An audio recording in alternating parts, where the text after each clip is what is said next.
Hujan turun deras malam itu, membasahi jalanan Jakarta yang berkilau diterpa cahaya lampu kota. Di balik kaca jendela apartemennya yang sederhana, Arkan Prasetya menatap keluar dengan mata kosong. Di tangannya, sebuah map tebal berisi dokumen keuangan. Nama yang tertera jelas di setiap lembaran itu, Darmawan, kepala dinas kesehatan yang selama bertahun-tahun dikenal bersih.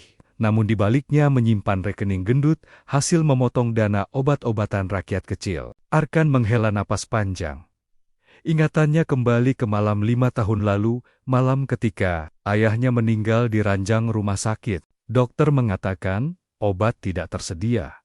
Padahal Arkan tahu dana untuk pengadaan obat sudah disahkan pemerintah. Saat itulah ia pertama kali mendengar nama Darmawan. Ia menempuh jalur hukum, mengajukan gugatan, membawa saksi, menghadirkan bukti, namun setiap sidang berakhir sama. Darmawan selalu lolos, terlindungi jaringan kekuasaan. Hukum hanya panggung sandiwara, kata Arkan lirih, menutup map itu. Kalau mereka bisa membeli hukum, aku akan jadi hukum itu sendiri. Transformasi Arkan. Arkan bukan orang sembarangan. Ia lulusan terbaik Fakultas Hukum, dikenal sebagai pengacara muda yang cerdas dan idealis. Namun idealismenya mati perlahan ketika melihat klien-klien kaya membayar kebebasan, sementara rakyat kecil seperti ayahnya mati tanpa suara. Sejak saat itu, ia mulai mempelajari hal-hal di luar dunia pengadilan.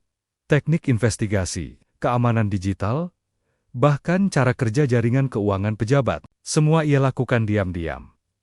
Baginya, jalan baru sudah terbuka, menjadi penegak hukum jalanan. Misi pertama, targetnya jelas, Darmawan. Arkan menyusun rencana yang tidak menyisakan celah. Ia meretas email pribadi Darmawan, menemukan bukti transfer ke rekening luar negeri. Ia menyusun data, memverifikasi, lalu menyimpannya dalam format yang sah secara hukum. Tidak ada satupun yang bisa dianggap rekayasa. Malam sebelum rencana besar dieksekusi, Arkan menyusup ke kantor Darmawan. Dengan langkah tenang, ia meletakkan sebuah amplop coklat di atas meja kerja mewah pejabat itu. Di dalamnya hanya ada satu lembar kertas. Hukum mungkin bisa kau beli, tapi tidak dengan keadilan.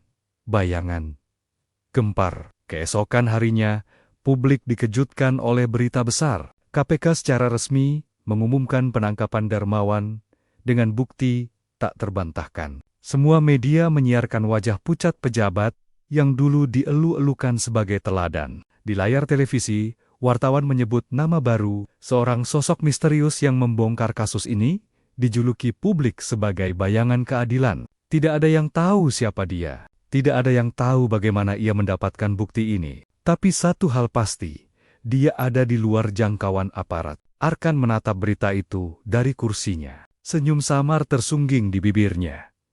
Ini baru langkah pertama. Bayangan yang diburu. Namun tidak semua orang terpukau. Di ruang rapat kepolisian, penyidik muda Raka Wiratama mengetukkan jarinya ke meja. Kasus ini terlalu bersih. Tidak ada jejak digital. Tidak ada kesalahan. Orang ini bukan amatir.